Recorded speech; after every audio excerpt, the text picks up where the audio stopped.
அனைத்திந்திய அண்ணா திராவிட முன்னேற்றக் கழக தொண்டர்களின் இதய துடிப்பில் அன்றும் இன்றும் என்றும் வாழும் எங்கள் இதய தெய்வம் அம்மா என்று அதிமுக பொதுச் செயலாளர் எடப்பாடி கே பழனிசாமி பெருமிதத்துடன் தெரிவித்துள்ளார். இது தொடர்பாக அவர் வெளியிட்டுள்ள அறிக்கையில், மக்களால் நான், மக்களுக்காகவே நான் என்ற தவ வாழ்விற்கே தன்னை அர்ப்பணித்து உலகெங்கும் உள்ள தமிழர்கள் வாழ்வெல்லாம் மலர வேண்டும் என்ற உன்னத நோக்கத்தோடு ஒவ்வொரு திட்டத்தையும் தாயுள்ளத்தோடு பார்த்து பார்த்து அளித்த நம் ஒப்பற்ற தலைவி என்று புகழாரம் சூட்டியுள்ளார்.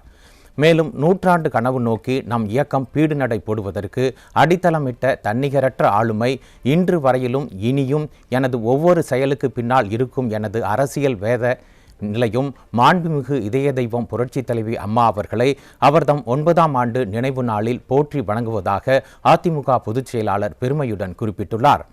தமிழ்நாட்டை பிடித்துள்ள தீய சக்தி திமுக குடும்ப ஆட்சியை வீழ்த்தி அமைதி, வளம், வளர்ச்சி என்று மாண்புமிகு அம்மா அவர்கள் காட்டிய வழியில் தமிழ்நாட்டை செலுத்தும் மக்களுக்கான நல்லாட்சியை அதிமுக தலைமையில் 2026 சட்டமன்ற தேர்தல் வாயிலாக நிறுவி மாண்புமிகு அம்மா அவர்களின் பொற்பாதங்களில் சமர்ப்பிப்பதே மாண்புமிகு அம்மா அவர்களுக்கு நாம் செலுத்தும் உண்மையான புகழஞ்சலி என்று கழக பொதுச் செயலாளர் குறிப்பிட்டுள்ளார்.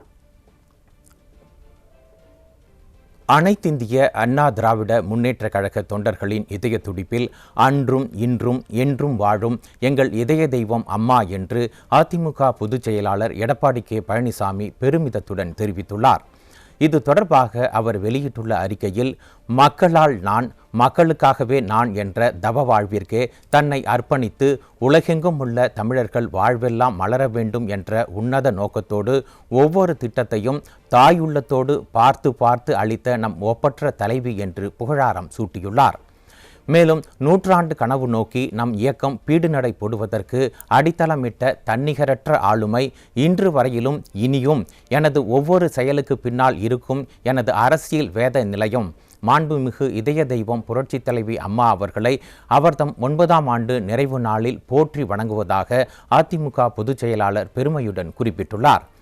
தமிழ்நாட்டை பிடித்துள்ள தீய சக்தி திமுக குடும்ப ஆட்சியை வீழ்த்தி அமைதி, வளம், வளர்ச்சி என்று மாண்புமிகு அம்மா அவர்கள் காட்டிய வழியில் தமிழ்நாட்டை செலுத்தும் மக்களுக்கான நல்லாட்சியை அதிமுக தலைமையில் 2026ஆம் ஆண்டு சட்டமன்ற தேர்தல் வாயிலாக நிறுவி மாண்புமிகு அம்மா அவர்களின் பொற்பாதங்களில் சமர்ப்பிப்பதே மாண்புமிகு அம்மா அவர்களுக்கு நாம் செலுத்தும் உண்மையான புகழஞ்சலி என்று கழக பொதுச் செயலாளர் குறிப்பிட்டுள்ளார்.